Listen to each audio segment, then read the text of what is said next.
দর্শক, চট্টগ্রামে আইনশৃঙ্খলা পরিস্থিতির ব্যাপক অবনতি হয়েছে। ইতিমধ্যেই খবর বেরিয়েছে, চিন্ময় অনুসারীদের সঙ্গে আইনশৃঙ্খলা বাহিনীর সংঘর্ষ, সেখানে একজন নিহত হয়েছে এবং এই নিহত হবার বিস্তারিত বর্ণনা দর্শক আমি এই মুহূর্তে দিতে পারছি না। সেখানে একজন আইনজীবী নিহত হয়েছেন এবং তার নাম হচ্ছে সাইফুল ইসলাম আলিফ, যার বয়স ৩৫। তিনি চট্টগ্রাম আদালতের সহকারী পাবলিক প্রসিকিউটর। কিভাবে সাহস হয় একজন আইন কর্মকর্তাকে পিটিয়ে হত্যা করা? এই সংঘর্ষের ফাঁকে কারা হামলা করলো, কারা হামলা করে তাকে নিহত করলো, এটি অবশ্যই তদন্ত হওয়া উচিত এবং ঘটনাটা খুবই গুরুত্বপূর্ণ। এখানে বলা হচ্ছে, চট্টগ্রামে বাংলাদেশ সম্মিলিত সনাতনী জাগরণ জোটের মুখপাত্র ও চট্টগ্রামের হাটহাজারী পুণ্ডরিক ধামের সাবেক অধ্যক্ষ চিন্ময় কৃষ্ণ দাসকে কারাগারে নেওয়ার সময় তার সমর্থকদের সঙ্গে আইন শৃঙ্খলা বাহিনীর সংঘর্ষের ঘটনা ঘটেছে। এতে একজন আইনজীবী নিহত এবং বেশ কয়েকজন আহত হয়েছে। সম্ভবত ষড়যন্ত্রকারীরা একটা লক্ষ্যের দিকে নিয়ে যাচ্ছে আস্তে আস্তে।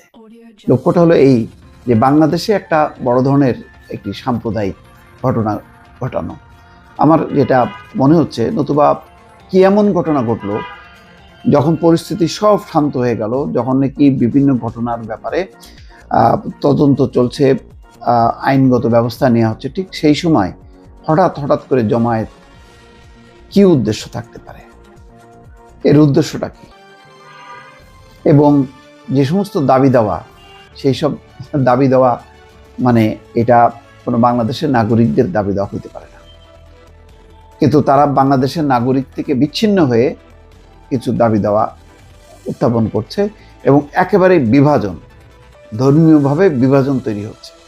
তো এটা কি সাম্প্রদায়িকতা না? এটা কি উস্কানি না? যাকে গ্রেপ্তার করা হয়েছে, যে চিন্ময় কৃষ্ণ দাসকে, তার ব্যাপারে তাকে তো ক্রস ফায়ার করা হয়নি, তাকে তো গুম করা হয়নি, তাকে আইনগত ব্যবস্থা নেওয়া হয়েছে তার বিরুদ্ধে। তো আদালতে ফাইট হবে, তার বিরুদ্ধে অভিযোগ, যদি না হয় সে জামিন পাবে। কিন্তু এটা নিয়ে ভারতের উদ্বেগ, এটাও খুব রহস্যজনক।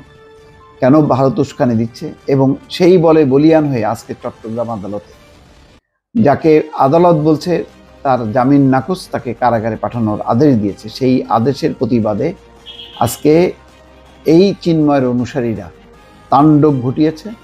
সেই তাণ্ডবের এক পর্যায়ে এই প্রসিকিউটর সাইফুল ইসলাম আলিফ নিহত হয়েছে এবং তার যে ছবি হাতে এসছে, তার উপর যেভাবে নৃশংসতা চালানো হয়েছে, অমানবিক।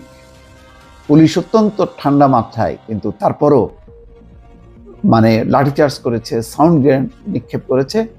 কিন্তু এই ঘটনায় যে কোনো পরিস্থিতিতে একদম সরাসরি গুলি চালানোর মতন একটি পরিস্থিতি, কিন্তু আইন শৃঙ্খলা রক্ষাকারী বাহিনী অত্যন্ত ঠান্ডা মাথায় এই মবটাকে তারা হ্যান্ডেল করেছে। চট্টগ্রাম মেডিকেল কলেজ হাসপাতালে পুলিশ ফাঁড়ির এএসআই আলাউদ্দিন সমকালকে নিশ্চিত করেছে এই নিহত হওয়ার ঘটনাটি।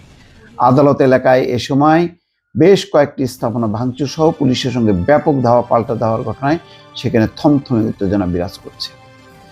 এর আগে মঙ্গলবার সকাল 10টার দিকে কড়া নিরাপত্তার মধ্য দিয়ে চিন্ময় কৃষ্ণকে চট্টগ্রাম মেট্রোপলিটন ম্যাজিস্ট্রেট ষষ্ঠ আদালতের বিচারক কাজী শরীফুল ইসলামের আদালতে তোলা হয়। পরে রাষ্ট্রদ্রোহ মামলায় চিন্ময়ের জামিন নামঞ্জুর করে তাকে কারাগারে পাঠানোর নির্দেশ দেন আদালত।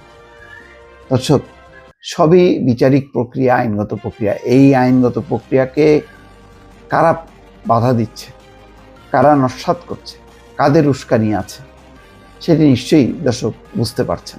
হয়তো বিষয়টা খুব আস্তে আস্তে পরিষ্কার হয়ে যাচ্ছে সবার সামনে। দেশবাসী, আমজনতা শান্ত হয়ে সব কিছু কিন্তু দেখছে, তারা পাল্টা কোনো জবাব দিচ্ছে না।